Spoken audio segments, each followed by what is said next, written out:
guys, and welcome back to my channel, or if you're new, welcome to my channel. My name is Mackenzie, and today we are going to be starting episode 3 of the domestic abuse and violence mini-series I have going on right now. If you guys have not seen episodes 1 or 2, I highly recommend that you go ahead and check those out. Today's video is going to be starting from when this person, who we're calling Katie, was a kid. All names, locations, everything like that is completely different than what the real life story is. All of these stories and all these things actually happen to someone that you might even know, because it is someone that I know. Just really doing this to make everyone be aware that these things are going on. Like I said, this starts off when she's a really little kid, and it is very traumatic and terrible, the things that are happening to her that you will hear.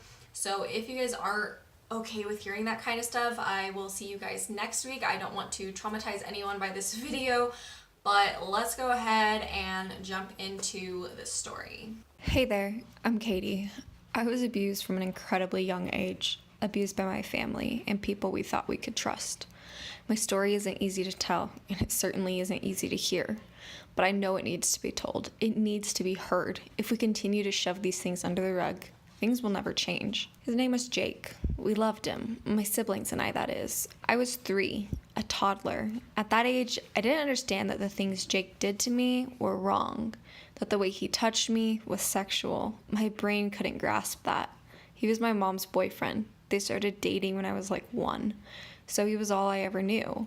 I have a brother, Jimmy, who's 4 years older than me, and a sister, Jordan. She's 2 years older. So for me, remembering at 3 is the earliest, but things could have started much earlier for them, or even myself. The first instance I remember, we were all getting into the car. I don't know where we were going, but I remember my mom had to run back into the house, so Jake let me sit on his lap. I specifically remember him touching me in my private areas, the really private areas. I remember not knowing what to do, so I just sat there. Then suddenly a sharp pain. He had stuck his finger inside of me. I yelled, "Ouch!" And he stopped and moved me back to my car seat. I don't remember what happened after that. Countless times between then and the age of 8, Jake would touch us, specifically my sister and I. He would rub on us, dry hump us, truly disgusting things. I remember he was a drunk, like constantly drinking. He wasn't ever really violent with us per se, but he was with my mom. I remember when I was about 5, he shoved her against a wall, had a knife to her throat. They just tried to hide those sort of things from us, but kids just know. When I was 8, I finally mustered up the courage and told my mom, I don't like Jake. We were in the car and she was a bit confused and asked why. I told her I didn't like it when he touched me.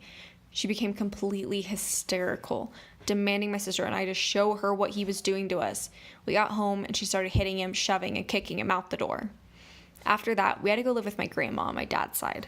My mom said if we didn't, CPS would take us forever. I didn't want to go. I was screaming and crying and holding onto her leg, begging her not to leave us.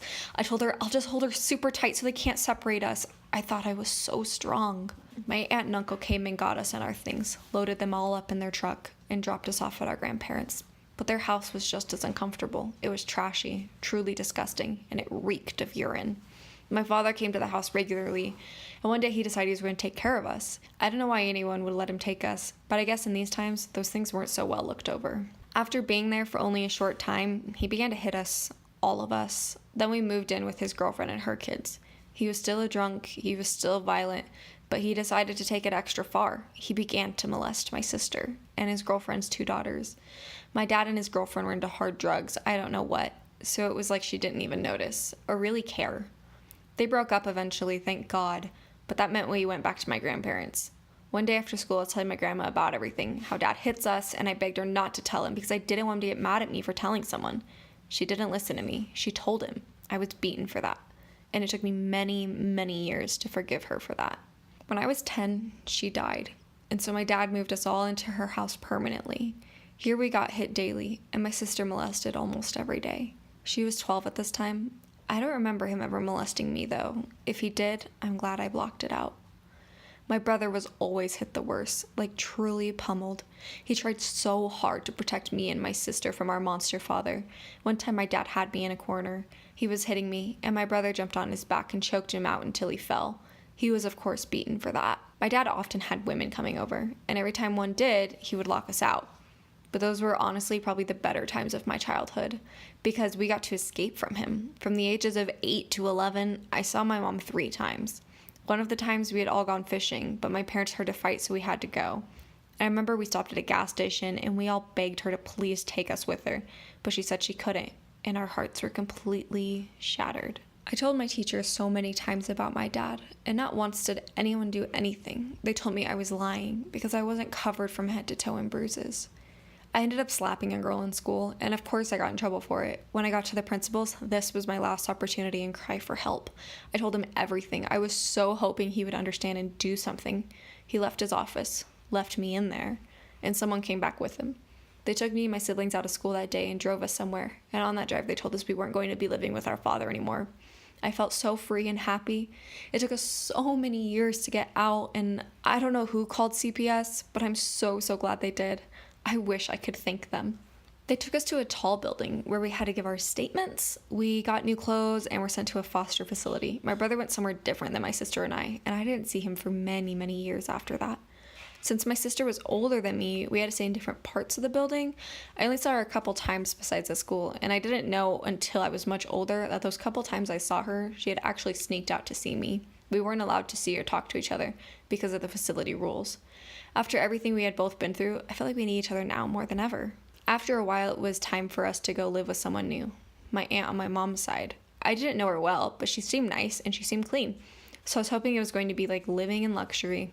When we got to our house, everything was so clean and we all got new clean clothes, but the good never lasts in a life like mine. After a few months, things started to change there. She was yelling at us and spanking us constantly. We lived there for 5 years. She told us constantly that your mother doesn't love you. She would tell us how everything was hers, nothing was ours. She made us feel so unloved and so unwanted. I don't know why she took us in if she didn't want us. I'm guessing she did it for my mom, who was supposed to get us after 3 years, but those 3 years came and went, and no mom. My sister and I plotted running away so many times, anything to escape the abuse, but I was always far too scared. The abuse from my aunt progressed. One time she made my sister take off her clothes because she didn't deserve them, and she sat there and told my naked sister how worthless she was. I had really bad allergies as a kid, and my aunt always wanted me to take an allergy pill, but sometimes kids forget. I remember she was mad at me for not taking it one day and shoved a huge pill down my throat. It got stuck. I told her it was. She told me to chug water, but I was throwing it back up. She put a rag over my throat and forced the water to stay in. It took 30 minutes for that pill to dissolve and go down. The next day, she was still mad about the incident and started screaming at me all over again. I told her she reminded me of my dad. She locked me in the bathroom with her. She hit me and shoved me into her bathtub. I smacked my head and screamed at her to stop hurting me. She grabbed my face, digging her long nails in, and pushed me away. She made me walk to school that day, and that made me late. I, of course, got in trouble for being late by her, too. Soon after I turned 16, my sister called my mom. She was done with all of this. She told her it was time for her to pick her up. Within a few days, my mom showed up, and I answered the door. She said, "Where's your sister?" and walked right through me. I hadn't seen her in years. No hug, no I love you, nothing. Within 10 minutes, her and my sister left. They left me there. I had decided I was going to move in with my mom on the last day of school. My choice. I told everyone except my aunt that these were my intentions. I didn't want to even give her the opportunity to tell me no. The last day of school comes and my mom picks me up. On the drive to her house, she told me she's dating Jake. The same Jake that molested me and my sister as kids. She said they've been back together a few years now, and that she thinks we just misunderstood when we were younger that he didn't actually molest us. After a few months of living there, Jake got drunk. Surprise! He was completely destroying the apartment and picked up a metal pole and swung at my mom's head. It broke the wall, hitting a few inches above her head. A few days later, he left her, taking all the money they had, so we had to find a new place to go. The apartment complex didn't want us there. I mean, after my mom and Jake had destroyed that whole house, I was angry, and rightfully so. I acted out and treated my mom terribly. I didn't believe that she loved me. She didn't believe that we had been molested. She told me that me and my sister moving in ruined her life. She didn't love us, and she didn't want us either. I was betrayed by the one person who's supposed to love me no matter what. I was almost never home. It hurt me so bad to be around my mother. From 18 to 22, I didn't talk to my family almost at all. I just wanted to live my own life. I began causing problems for other people, though. I was a toxic person in their life. But at 21, I met a guy, Keith. I had just gotten out of a relationship, so I wasn't really looking for one, but he continued to pursue me, and I loved the attention. After being together for 4 months, I got pregnant. We had been fighting a lot though, and when I told him I was pregnant, he wanted me to get an abortion. He wasn't ready, but I told him no. I would take care of the baby myself if he didn't want it, fine, I did though. He kept telling me that he wanted me, but not the baby. Things don't work like that though. He stayed my entire pregnancy, and we fought and screamed and continuously made up. So toxic. He told me I wouldn't be a good mom, and that I needed to put the baby up for adoption if I wasn't going to get an abortion. He made many comments about killing my baby, and said he would kill him if he turned out to be gay for sure. He would ignore me for days, and would only talk to me when he wanted sex. I was living with him and his family during this time, and when my birthday came and I still wasn't going to give up my baby, his mom told me I had to go. I was more than okay with that and had began making plans to move in with my mom. He didn't realize until this point how serious I was about keeping my baby. I had my son a short while later, and Keith continued to say he wanted me but not our son. We continued to be sort of together, but when our son Michael turned 5 months old, Keith and I broke up for good, and I was ready to truly move on. I would visit Keith some weekends so he could see Michael when he wanted to, but Keith began to get aggressive with me, and once it became physical, I knew I was done. I went to grab Michael and leave, and he wouldn't let me. He told me he was keeping Michael and a bunch of other crap. I called my mom and told her to come get me. She sent her new boyfriend, Miguel, instead.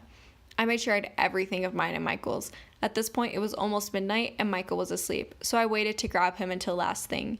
I went to get him and open the door, and Keith had a gun pointed at me.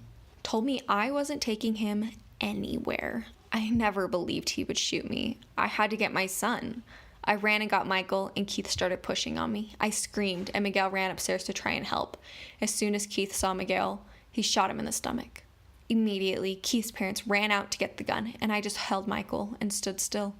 I didn't want Miguel to be shot again, but I wanted to run and get Michael out of there. I called the police. Keith was arrested and put in jail. At his trial, he tried to say it was self-defense, but no one on the jury believed him, thank God. He was sentenced to 20 years with a chance of parole after 10. I want to let you guys know, though, that my story doesn't end sad. I'm now a bit older. I have 3 beautiful children. I am with the love of my life. My life has become everything I ever wanted it to be. I had to turn my life around on my own. I had to escape the situation, escape the toxic people, escape letting myself be that toxic person. So that was Katie's story, guys. I hope it wasn't too traumatizing for anyone. I know it was really hard for me to read it, write it, record it, edit it, all that kind of stuff. Just hearing those horrible things happen again and again. But I really hope you guys learn that these instances do happen, that it's not just in the movies, it's not just tall tales. These happen to real people all the time. And I mean, as I've stated in the other videos, if you guys are in these kinds of situations, please get out, please try and get help. We are all here for you. You guys can even personally reach out to me. In my description box, I have a whole list of different resources you can use. Also, pinned down in the comments right now, there is a comment about these shirts that my friend who is in a sorority, her sorority is doing a fundraiser where they're selling these t-shirts, and the t-shirts cost about $10. And all the proceeds are going to be going to supporting domestic abuse victims. So please consider checking that out. Like I said, the link is down in the comments pinned right now. But thank you guys so much for watching. Make sure you subscribe and give the video a big thumbs up, and I will see you guys next week. Bye.